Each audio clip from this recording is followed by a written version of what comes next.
there, I'm Beverly Sartain, and this is the Holistic Coach Legacy Podcast, where you get support in being an impactful and confident coach.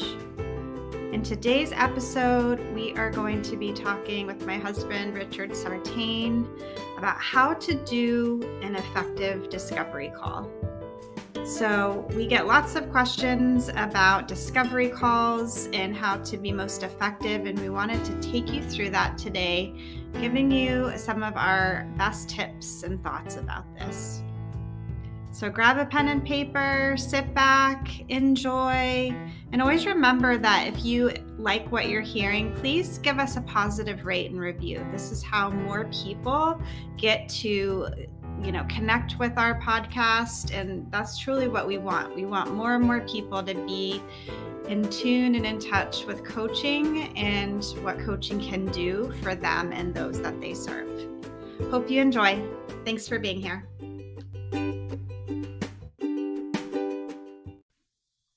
Welcome, Richard. It's great to have you here with us. Hello, glad to be here. Thanks for having me again. Thank you so much for being here. Today, we're going to be talking about effective discovery calls. And so we are well aware that people always want to know how to get discovery calls because that's such an important part of the process.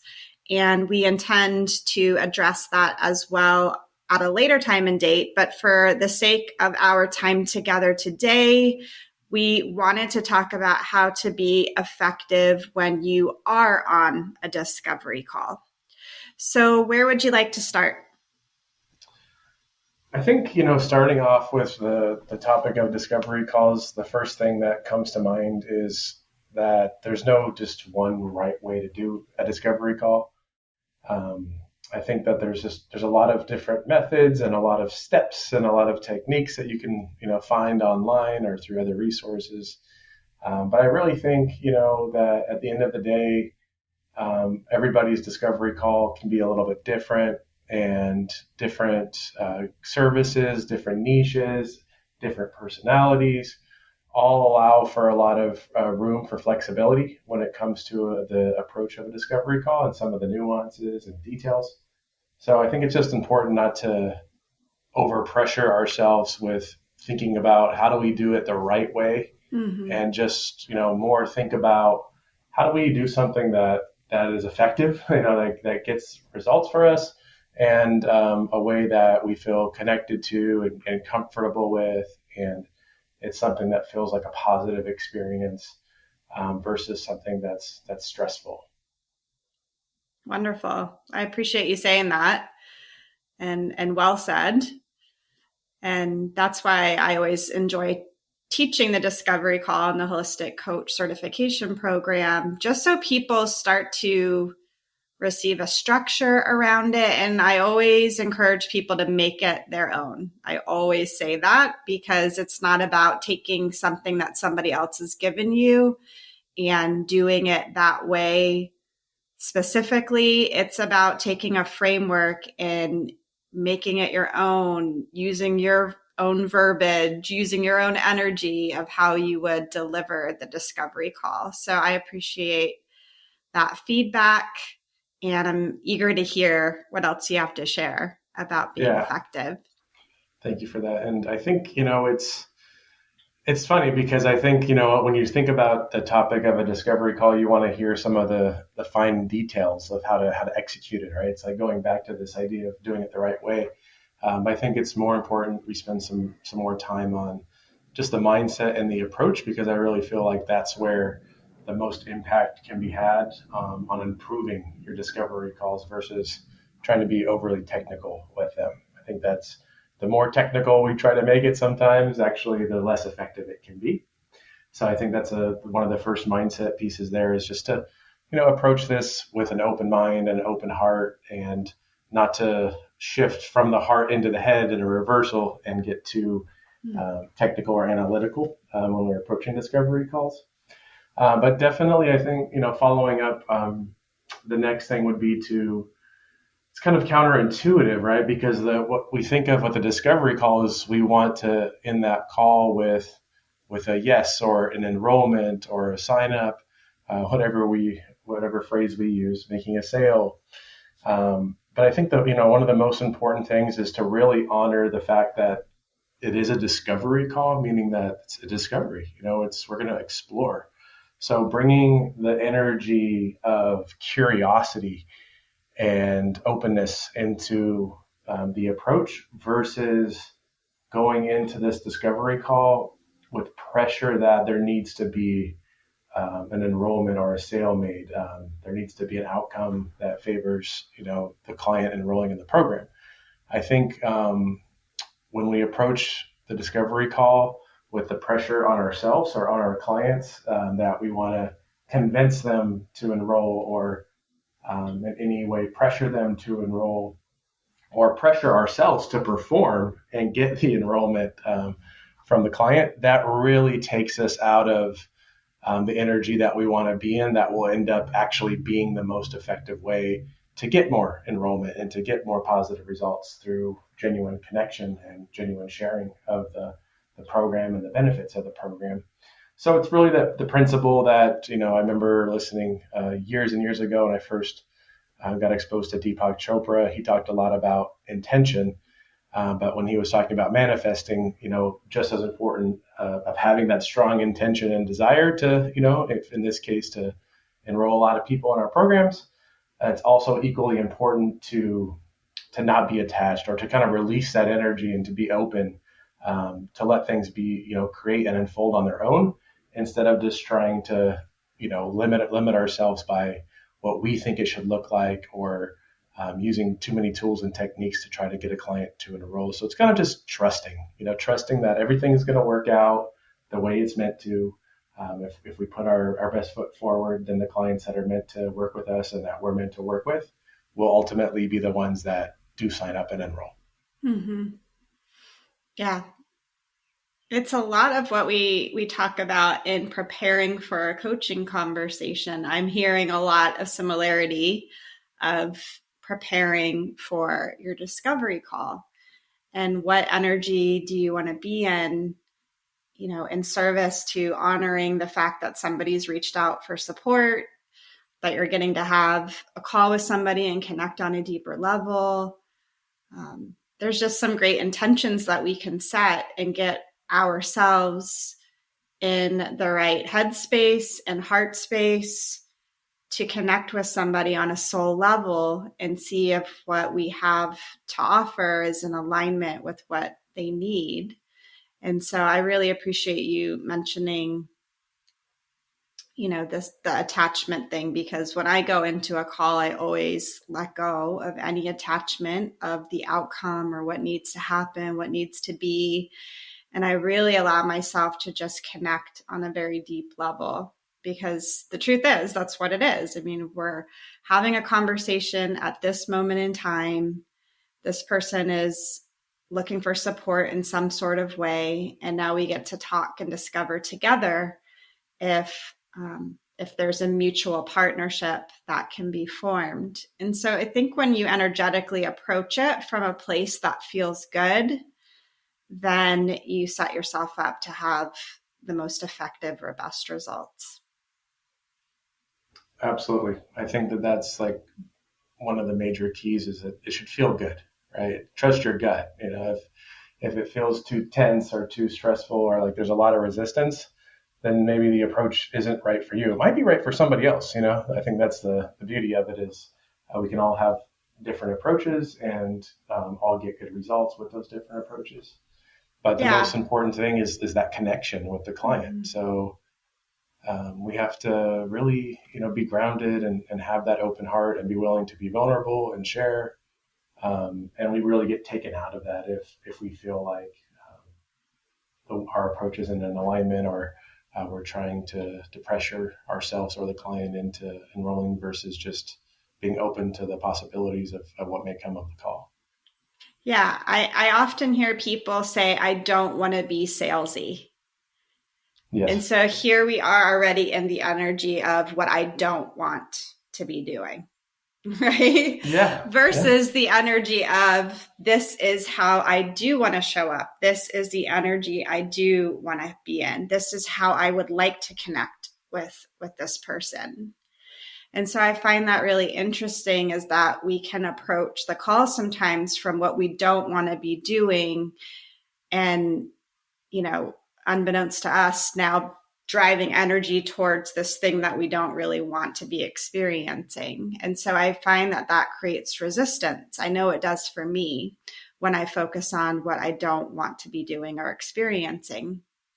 And so I've just found that when I go into these conversations, I always take time beforehand to truly connect with my authentic self and to let go of my ego and mind and being attached. And I just go in from this very soulful place because that's a perspective that works for me. And so I'm not suggesting that everybody do that unless that resonates with you, but it's finding what does resonate with you. Like, how do you want to go into this conversation so that there can be the best connection possible, So yeah, that just came up for me when you were sharing. So thank you.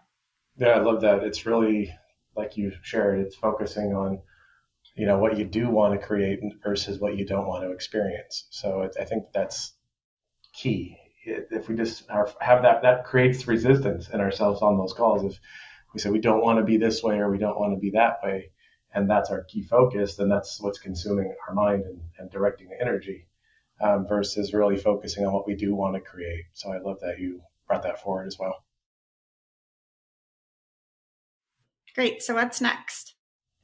I think just to kind of go through, and well, first of all, I wanted to touch on, when you share, I don't want to be salesy. I think it is, it's huge. I think that's one of the main concerns that most coaches have because most coaches don't have a background in sales, are not trained sales people, and don't want to be, right? It's not really why they got into coaching. They didn't get into coaching to become a salesperson. Right. And nor should they be, and nor do they have to.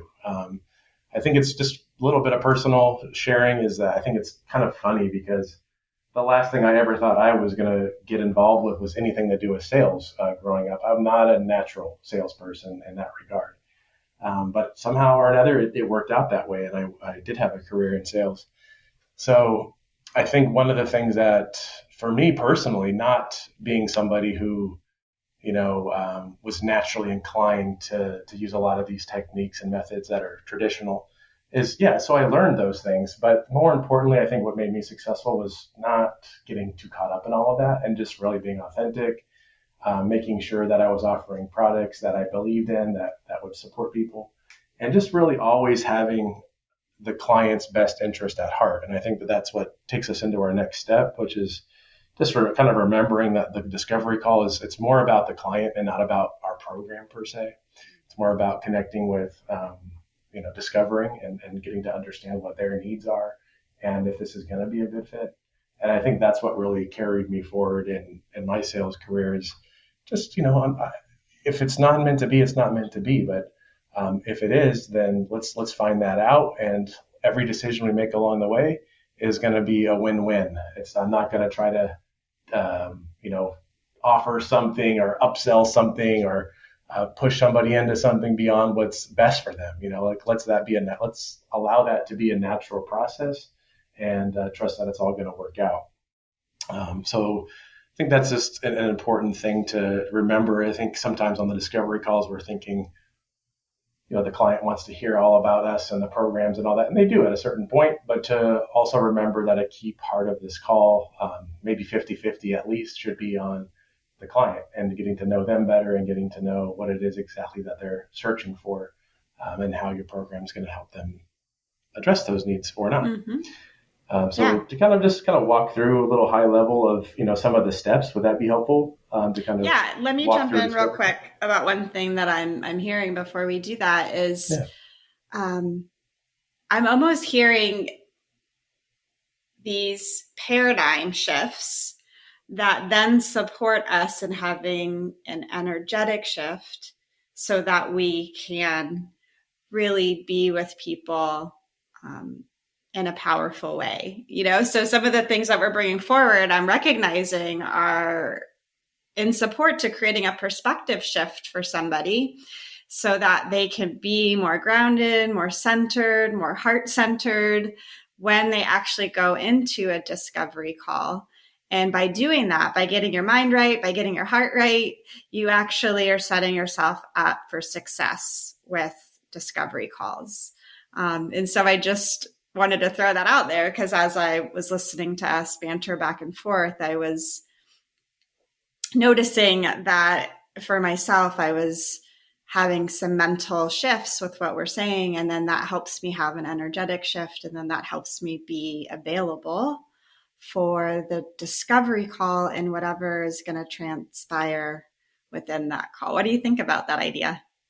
Yeah, I mean, it's what's the most powerful piece of all of this? We're both energy people, I think it's shifting your energy and your mindset around this, and just how you're approaching it and turning it into something joyful, creative, positive is really what's going to get you the result. I mean, you don't even really, to be honest, and this is coming from a background, a career in sales, that's more important than knowing any kind of steps or tools or techniques. You can be totally new at this, but if you approach it the right way with an open heart, connected, wanting to do what's best for everybody and sharing passionately and just maintaining that presence throughout the call, and not have any of the techniques, I would bet on that person actually having the most effective discovery calls and getting the best results, because that's what people are looking for. Nobody wants to put yourself in the client's shoes. Nobody wants to get on a stressful call with where there's a lot of resistance and just a lot of technical details going on, especially as it relates to something so personal as coaching. We really want to know, what's this all about? What's the energy here? What's the experience? And I think we're also working with highly intuitive people. When we're talking about coaching, a lot of times people that are drawn into coaching tend to be, connected, and wanting to get support around that, maybe sensitive as well. So maybe being able to really pick up on some of these things themselves as a client, if that resistance is there within us, or that extra stress and pressure is there within us, then I can trust that a lot of times the client's able to pick up on that, and vice versa. If we've just if we're trusting the process and we're open and we're sharing and we're vulnerable and we're flexible and we're free, then the client's going to feel into that energy and feel like, that this is something that's more in alignment versus somebody who's just really approaching it the other way. Awesome. Yeah, that definitely came forward. So I just wanted to highlight that. So thank you. And then I think just to kind of walk through, there's so many different ways to approach steps and framework for a discovery call. And I think, just depending on what you're offering, it can be very flexible. But just a couple of key points I think that you do want to touch on just a basic discovery call. The first thing is keep it at around 30 minutes or less. That's a good tip. I think, if it goes too long, it's paralysis. Is it the saying paralysis by analysis? There's just too much information overload, and that connection and that excitement and that energy can start to kind of take different routes and dwindle the longer things go on. So I think the first thing is just to remember it's okay to just kind of keep things short and concise. I like about a 30-minute call on average, just depending on how things go. And then kind of walking through the flow of things. The first thing that's always important to me that I think gets missed a lot of times is just kind of establishing a little bit of agreement with the client about the discovery call. And I also like how that's also a coaching competency, is getting the agreement on a coaching call. So we also want to have a light agreement on the discovery call itself when we open things up. And for me, that usually just looks like, checking in with the client right off the bat, just to make sure introducing myself, make sure they know who they're talking with, that we're all on the same page with that. And then also asking them if it's still a good time to chat. So it gives them that opportunity to reschedule right then and there if this is not a good time, versus kind of getting cut off shorter. Then I'll usually ask them if they still have about 30 minutes approximately, so we make sure there's no scheduling conflicts. And then from there, as part of the agreement as well, just walking them through to put them at ease, letting them know a little bit about how the discovery call is going to go. That I'd like to learn a little bit about you. Definitely share everything you'd like to know about us, and answer any questions that you have, so that you have all the information that you came here for, so that you can make a informed decision about what your next steps are. And that kind of just clears the room, clears the air, lets them know what to expect, and then moving forward from there. So I think it's just important to get that initial agreement to set the tone.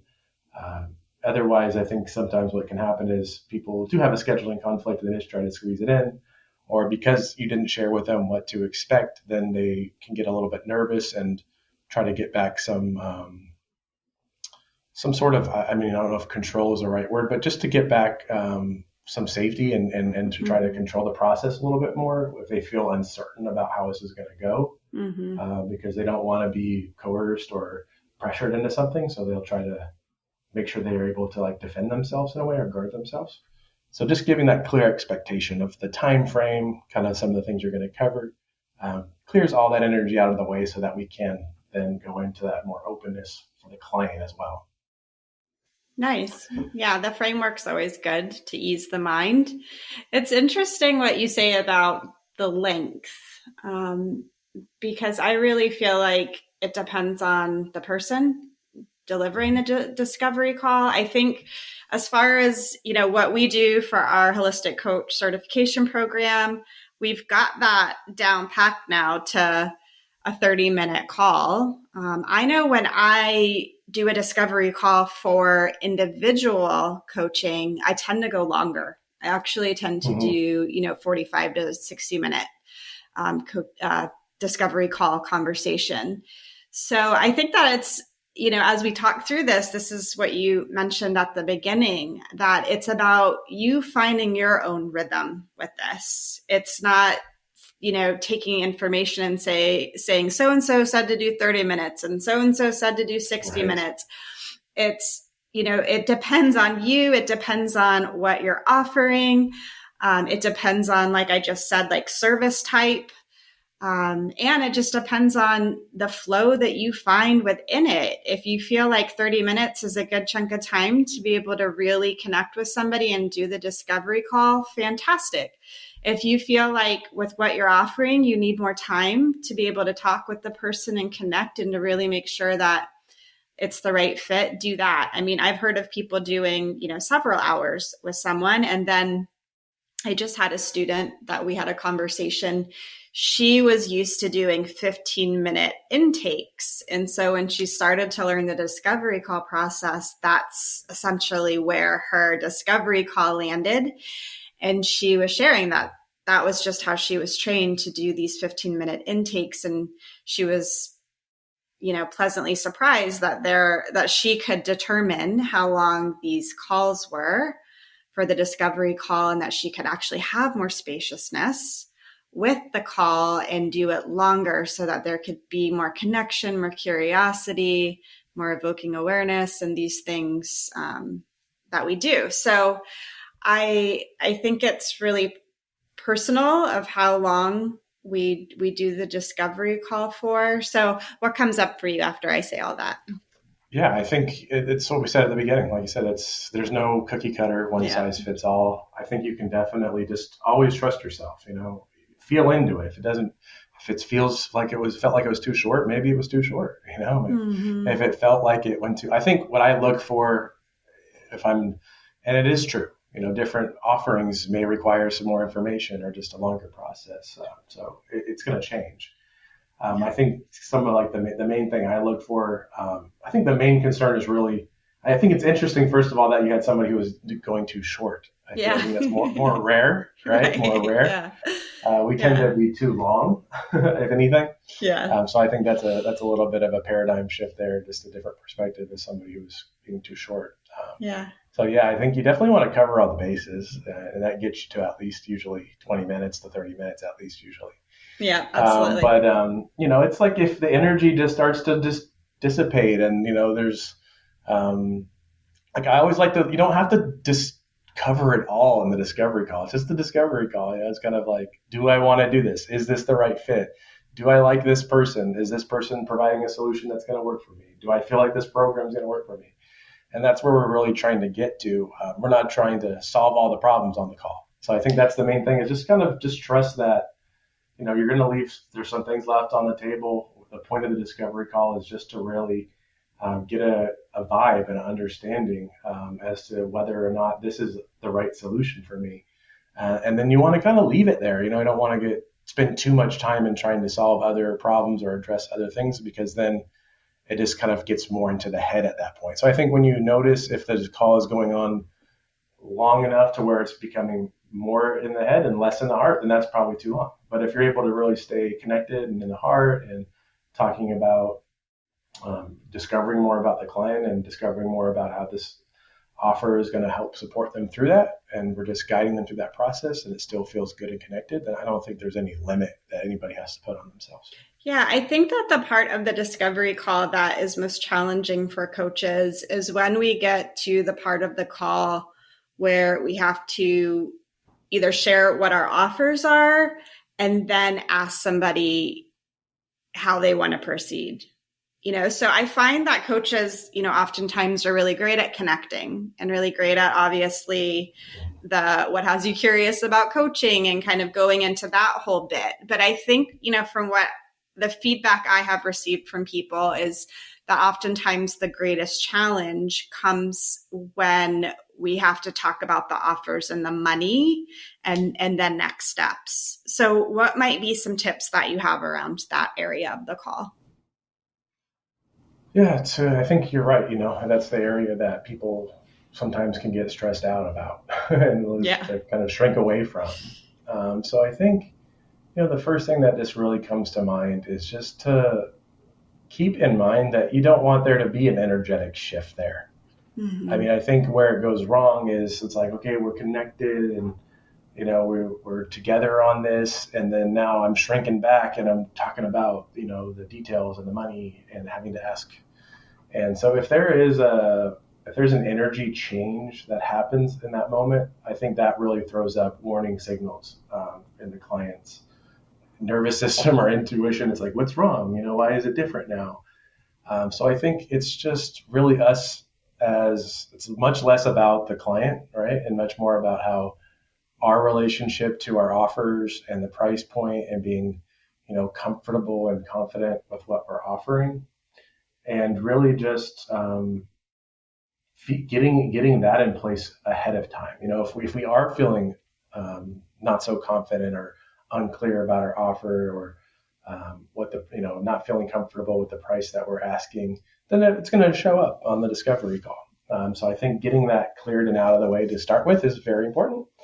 And then when it's actually on the discovery call, I always, had the mentality of just earn it, earn the right, or earn the opportunity to share about the cost of the program and to ask them in. If you have a really great discovery call and you've discovered on that call that the client, the needs that they have are able to be addressed by your program or your offering, you guys are vibing together, this all seems like a great fit, then now you've really kind of earned the right, or it's a natural next step to share about the price, versus if it's maybe not the best fit, or if the discovery call exposed some things that maybe should be sidelined, then don't move forward with that. But I think as long as everything's going well and everything feels in alignment, then just keeping things in that same energy flow of, the logical next step is to be able to understand what the price is for the program.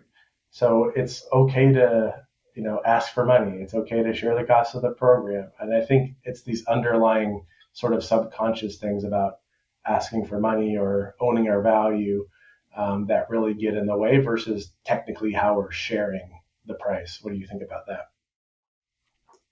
Yeah, absolutely. And so I love the focus on the energy staying consistent. I love the focus on asking for permission to share, the solutions that we have to the problems that they're wanting to solve. So you're right. It is a very natural progression when the connection's there and we've had a nice call, that the next progression is to ask for permission to share what you have to offer, and then checking back in with them. So it's a lot of the skills that we teach through the Holistic Coach Certification Program that also get used really in the discovery call. And the more confident you can just feel within yourself and what you're offering, then it just becomes an offer. It just becomes an invite that this person can say yes to, or they can say no to. And again, I stay completely unattached to whether it's going to be a yes or a no. I just really practice sharing my truth, myself, my passions, my purpose with people. And if there's resonance there, great, we move forward. And if there's not, that's okay too. And so just staying very even within that energy really helps me be able to talk about the money and be able to talk about what I'm offering. And then I really just bounce that ball back to the person to let me know how they'd like to proceed. I mean, that is the verbiage I use. After I share, I just say, what do you think? Or, how would you like to proceed? Or, the next steps. So I know that that's something you're pretty big on, is just always being clear what the next steps are. And assuming those next steps so that people know, like, this is what's next if you want to move forward. Yeah, and I love, like, what I really honed in on when you were just sharing is the idea of, instead of just telling them what the price is, or you kind of reach that stage where it starts to maybe feel like people have that natural tendency to start to feel a little awkward at a certain point. The solution to that, like you just shared, is just to ask permission to share the next step.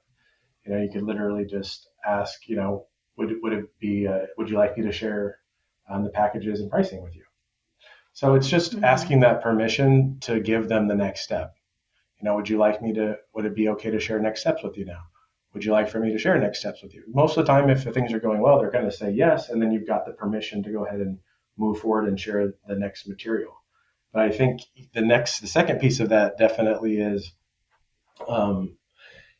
walking them through the next steps is just the easiest way to kind of close out the discovery call and to move forward if everything does seem like it's going to be a good fit. Versus, I think sometimes people are looking for like this moment to happen in the call where they ask and the client says, yes, I'm going to do this. I think a lot of times it's much more subtle than that. It's not, okay, how do I sign up? I mean, if that happens, then great, fantastic. Things worked out really well. But a lot of times it's people don't necessarily want to be pressured into or feel like they're on the spot to make that decision and give you a yes or no. They might not be at that place, even on the call itself, let alone in the process overall. So I think encourage, just to walk it. When in doubt, just take them through next steps. Is it okay if I share next steps with you? If they say yes, then it's okay. Well, as far as the next steps for enrollment, here's the program outline. Here's the way you would go to enroll in the program. Here's the current pricing. And then once that information, once you go ahead and enroll or pay, then we follow up with this, this, and this, and this. How is this all sounding for you? So you're getting them to buy into the next steps versus getting them to buy into, yes, I'm doing this. And then once you've got them, bought in or agreeing to the next steps, that's more of a natural way to get them to say yes or no, or that they have to, think about it or come back and revisit the information versus just going from discovery, sharing about your program, into asking for the sale. Right. That's a little bit disjointed.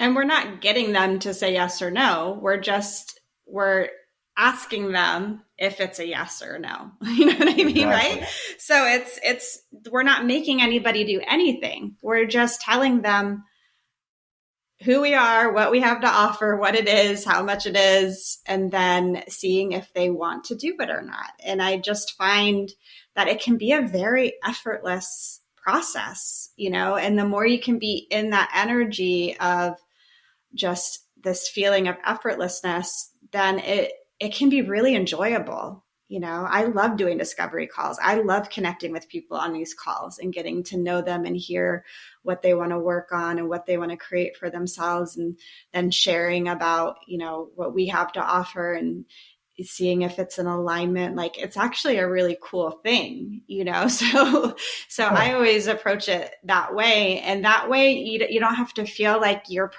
not pressuring anybody to say yes or no. You're just asking them, is it a yes or no for them? And they get to decide, and they get to be the one that is making this decision to see if the partnership moves forward.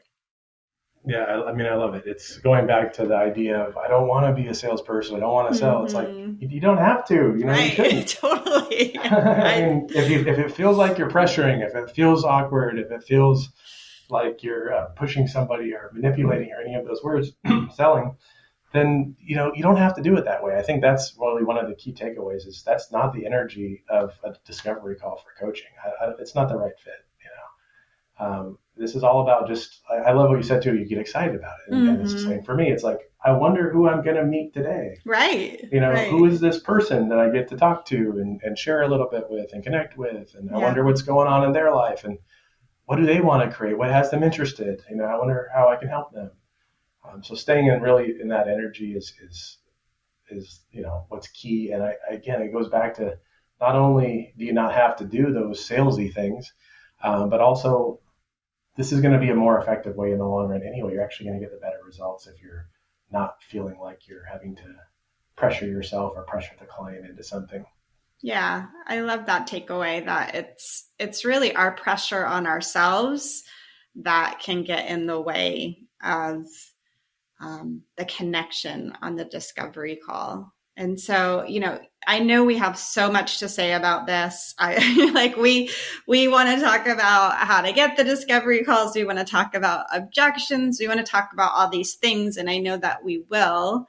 We're at time now. So what are any parting words that you have left to share, Richard, that you think would be supportive? I think, now that we've spent some time talking through everything, just some words of encouragement are to just, enjoy the process of connecting with people and talking about your services and talking about, what's going on in their lives, and just really look at it like an opportunity to connect with somebody. I think the more that we just release that need to perform or to get a sale or any of that kind of stuff, then it just makes it more of a fun and connected thing to do. So if we ever find ourselves, and I think the other takeaway is this is an ongoing practice, right? Yes. It's not something necessarily that there's just a shift and now discovery calls are just so easy and amazing for me.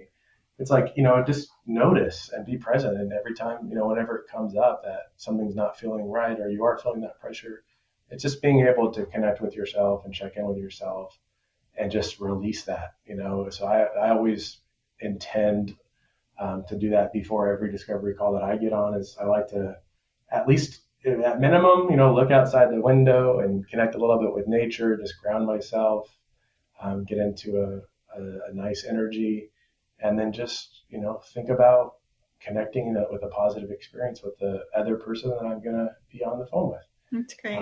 And not thinking too much about outcomes. That's great.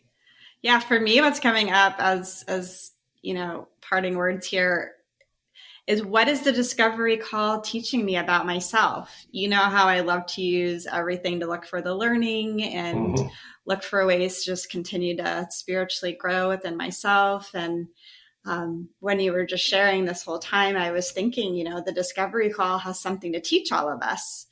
And so maybe there's some opportunity for you to see what the discovery call is reflecting back to you for the highest good of all.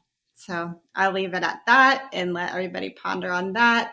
But thanks so much for being here. I can't wait for us to hop on again and keep diving into these really important topics that I think can be challenging for people who are service oriented, but want to do a good job and want to be effective and want to serve people. And so there's these skills that we have to learn along the way so that we can really do our great work into the world. So thanks for being here with me, Richard. I'm wishing you a beautiful day, and I'm wishing all of the listeners a beautiful day. Thank you. Thank you.